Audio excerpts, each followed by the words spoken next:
We talk about space like it's empty, like it's a void, or a nothing. But in physics, empty doesn't mean nothing. It actually just means thin, and thin is still something. Space isn't empty, it's a real environment with structure, and everything that we do beyond Earth depends on that fact. When people say empty, what they usually mean is no air. They mean no oxygen, no pressure or sound. And that's true in an everyday sense. You can't breathe in space, sound doesn't travel there, a balloon doesn't float in it, and while density in space is low, it's not zero. In Earth's atmosphere, you have about 10 billion particles in every cubic centimeter. In interplanetary space, that number can drop to 5 or 10, and that is staggeringly thin. But still, it isn't nothing. Even between stars, there are still atoms drifting. There's hydrogen and helium. There's material left behind by stars that lived and died long before us.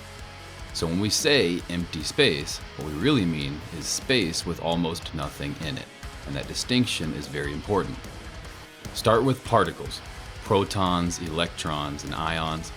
They come from the sun, they come from cosmic sources, and they move at hundreds of kilometers per second.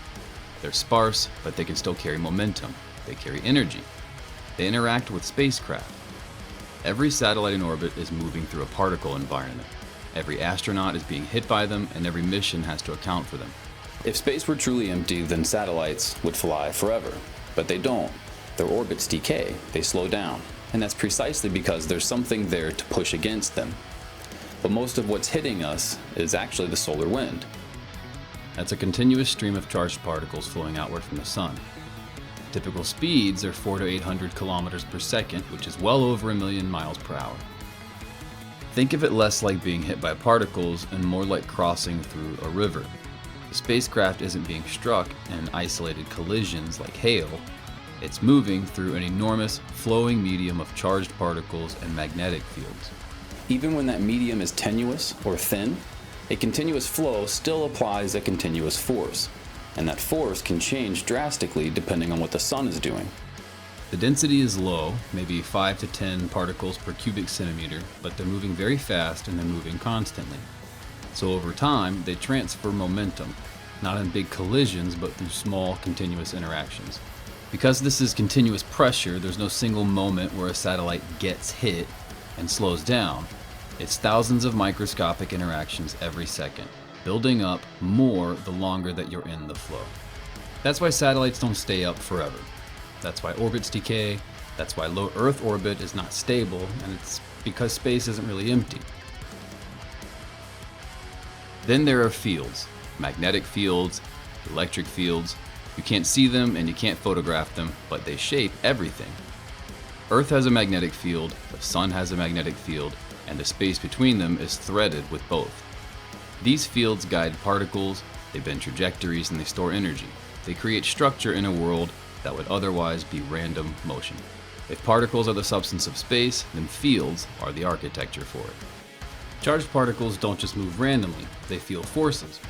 When a particle enters a magnetic field, it starts to spiral. It follows the field line. It gets guided.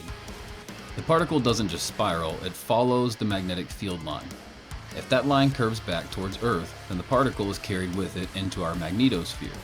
Over time, the same motion keeps feeding particles back into the same regions. And whenever a big solar storm hits us, it can cause these regions to dump all of those charged particles before beginning to build up again. That's why particles get trapped around Earth, that's why we have radiation belts, and that's why energy can accumulate in certain regions instead of being spread out evenly. Empty space turns out to be filled with a lot of complex structure, where fields don't just guide particles, they actually reorganize them. This creates zones where this energy can accumulate and persist, and it turns what would be more of a passing encounter into some long-lived reservoir of magnetic energy. If those fields weren't there, particles would just pass by. They wouldn't be trapped, they couldn't build up, and they wouldn't make any structure around our planet. When you combine particles and fields, you get plasma. This is an ionized gas, where particles have charges, they're responsive, and overall it's a dynamic system. Plasma is not just a hotter gas, it behaves differently. It conducts electricity, it supports waves, it couples to magnetic fields. Stars are plasma. The solar wind is plasma. Much of the space around Earth is plasma. Over 99% of the visible universe is in this state. The important thing about plasma is that it does not behave as individuals, it behaves collectively. In a neutral gas, one molecule can move without affecting much of anything around it. In plasma, one region changes and the entire system reacts to it. So disturbances in that particle flow, in that river from earlier, they don't stay localized, they propagate through the fields and the particle population. Motions in one region affect motions in another. Waves can travel, instabilities can grow, and energy can move through the system. That's why the space around Earth can change so much, so quickly, and so continuously. It's what we space physicists call space weather. Storms, compressions, waves, and shocks aren't metaphors. They're physical reorganizations of plasma and magnetic fields moving around us, and they're driven by activity from the sun, especially when it sends things like flares and coronal mass ejections our way. So when we talk about space, we're not talking about just emptiness. We're talking about the dominant form of matter in the universe, plasmas. And this is the part that people miss most often. Space doesn't just have stuff in it. It has a structure. It has behavior. It almost has rules. This is not abstract. This environment affects things. It affects satellite drag. It affects GPS accuracy, radio communications, radiation exposure, and even power grids on the ground. GPS is a good example. Those signals are traveling through this plasma environment, and when density changes, the signal's path changes as well. That creates timing errors, position errors, and navigation drift. Radiation exposure is another issue. Astronauts don't just worry about microgravity, they worry about particle storms, and they worry about the dosage of the radiation they get during them. Even airlines reroute polar flights during strong space weather events, not because it looks dramatic or anything, but it's because communication and radiation become stronger in those areas at those times. When the sun gets more active, the space changes more around it. When space changes, all of our technology feels that impact. The signals can get destroyed or delayed, orbits can be shifted, but this chain only exists because space is indeed not empty.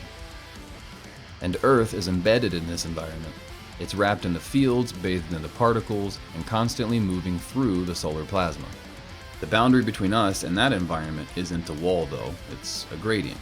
A continuous transition where physical behavior mechanisms change the further away that you travel. So rather than stepping into space, think of it more like we fade into it. Most of the plasma around us comes from one place, the sun. Not just its light and its heat, but its particles and its fields are constantly flowing outward in what we call the solar wind. And that outflow truly never shuts off. It's happening right now, spewing in every direction from the sun, and it's filling the solar system with moving material with embedded magnetic structure in it. So the sun isn't just shining on space, it's actively developing the space around it. I think a lot of us tend to think of the sun as something that's just over there, a distant object that we look at regularly, but probably unconsciously consider it as ordinary as passing clouds. But physically, it influences literally everything that we do.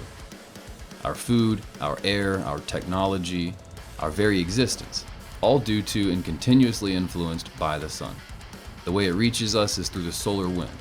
This is a river of charged particles and embedded magnetic fields that are constantly running into us before flowing around us and continuing much further than Earth.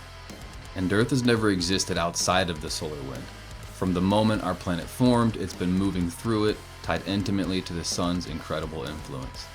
We didn't evolve next to it or outside of the sun. We evolved inside of its outermost layer called the corona. Fueled by fusion from its core, plasma works its way out of the sun and into the corona, where it's then launched out as the solar wind.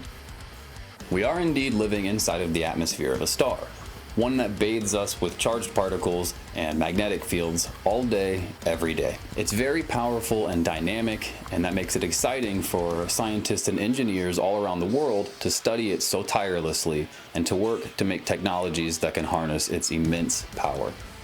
Make sure that you like and subscribe, because next we're going to talk more about the sun. Cheers.